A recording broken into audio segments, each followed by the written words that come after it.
Hello! Another day, another vlog naman tayo, mga ka-followers. Maglukbang tayo ng hipon. Ito po. So, masarap po siya. Wala kasi akong kanin kasi ayoko na kumain ng kanin. Ito na lang, ulam lang. Masarap talaga, mga ka-followers. Maglukbang ng hipon. So, kain na tayo. Sama niyo ako kumain. Yan. Tanggalin ko na yung ano niya. Ito. Balat niya. Ito balat niya kasi ano po yan. Nagpakain po si boss. Yung boss namin na siya Timila. Nagpakain po siya ng hipon. Mga ka-followers. Ito. Kain na tayo. Sarap.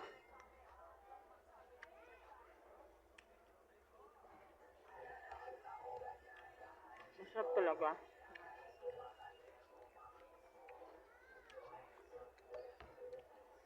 Ano siya mga ka-followers? Sinigang. Dito na ako sa loob ng pusto ko eh. Tapos, binigyan nila ako ng ano, ng hipon. Talagang, ano siya, masarap talaga. Masarap talaga pag ano, hipon. Hmm.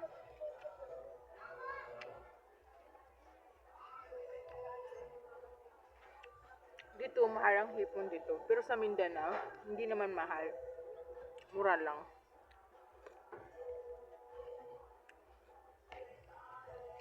Sulitan talaga. Sulit yung lalaki ng hipon. Sulit na sulit talaga.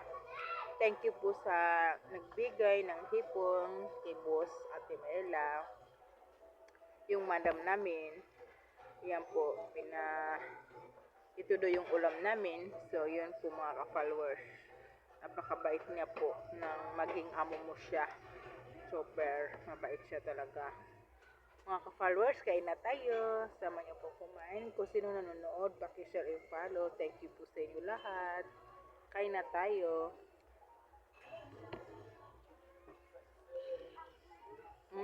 Sarap talaga.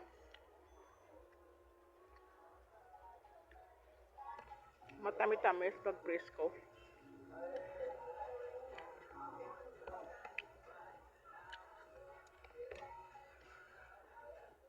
Masarap kasi sila magluto.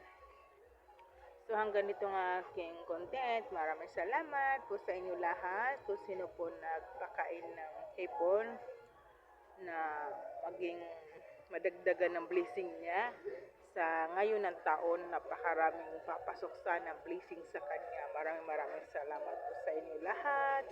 Maraming salamat po kay Ate Mila nagpakain ng hipon at lahat at umahaba ng lahat ng mga business mo at dumami at madagdagan pa. Thank you po sa inyo lahat.